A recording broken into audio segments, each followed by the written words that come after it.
ചിന്തിപ്പിച്ച ചില ചിന്തകളിലേക്ക് സ്വാഗതം. നാം പലപ്പോഴും പറയാറുണ്ട്, അത് ദൈവഹിതമായിരുന്നു, അത് ദൈവഹിതത്താൽ നടന്നതായിരുന്നു. എന്നിട്ടും എന്തേ അങ്ങനെ സംഭവിച്ചു? ദൈവഹിതത്താൽ നടക്കുന്നതിലൊന്നും യാതൊരുവിധമായ പ്രതിസന്ധികളും പ്രയാസങ്ങളും വരാൻ പാടില്ല എന്ന് സ്വയമേ ചിന്തിക്കുന്നവരും അങ്ങനെ ചിന്തിച്ച് നിരൂപിച്ച് ജീവിക്കുന്നവരുമാണ് നമ്മൾ. ആരുടെയെങ്കിലും ജീവിതത്തിൽ അപ്രകാരമുള്ള പ്രതിസന്ധികൾ കടന്നു വന്നാൽ നാം നമ്മുടേതായ പല വിധികളും പ്രസ്താവിക്കും. ഒരു ഉദാഹരണം ഈ ദിവസം ഒരു ദൈവദാസൻ പറഞ്ഞതിനെ വളരെ ചിന്തിപ്പിച്ചു. ഇസഹാക്കാണ് ബൈബിളിലെ അനേക കഥാപാത്രങ്ങളിൽ ഏറ്റവും നിഷ്കളങ്കനായ ഒരു കഥാപാത്രം. ഇസഹാക്കിൻ്റെ വിവാഹമായിരുന്നു ഏറ്റവും ശ്രേഷ്ഠമായ ഒരു ഗോഡ് പ്ലാൻഡ് മാരേജ്.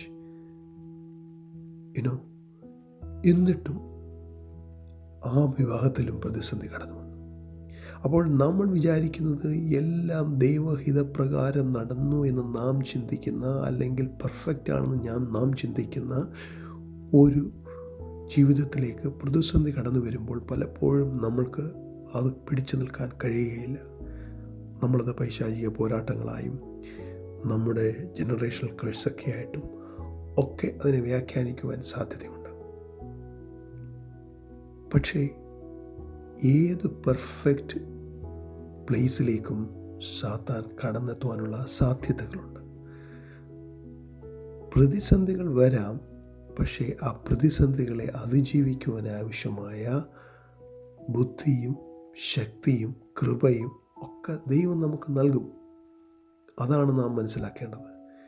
നമ്മുടെ ജീവിതത്തിലേക്ക് ഒരു പ്രതിസന്ധി കടന്നു വരുമ്പോൾ നമ്മളെ തന്നെ പഴിചാരി പരിതപിച്ച് നാം നമ്മുടെ ഒരു ഷെല്ലിലേക്ക് ഒതുങ്ങിപ്പോകാൻ പാടില്ല.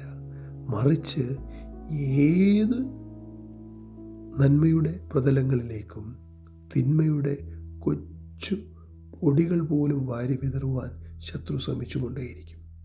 യോബ് ഏറ്റവും ഭക്തനായ മനുഷ്യനായിരുന്നു, എങ്കിലും അവിടേക്കും ശത്രു എത്തുവാൻ ഇടയായി.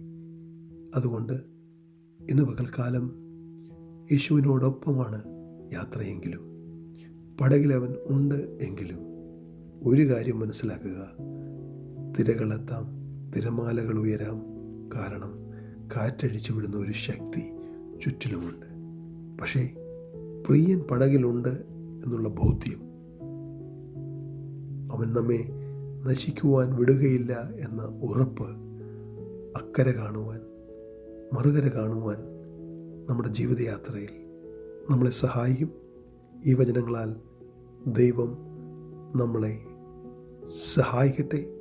പറഞ്ഞവസാനിക്കുമ്പോൾ, ഇസഹാക്കിൻ്റെ ജീവിതത്തിലും കുഞ്ഞുങ്ങളില്ലാത്ത അവസ്ഥ ഉണ്ടായിരുന്നുവെന്നും അദ്ദേഹം അതിനെ കാത്തിരിപ്പോടെ അതിജീവിച്ചുവെന്നും, അബ്രഹാമിൻ്റെ ജീവിതത്തിൽ കാത്തിരിപ്പിൻ്റെ ഇടയിലെവിടെയോ വഴി മാറിപ്പോയി ആ ദുരന്തങ്ങൾ ഇന്നും നമ്മൾ അനുഭവിച്ചു കൊണ്ടിരിക്കുന്നു.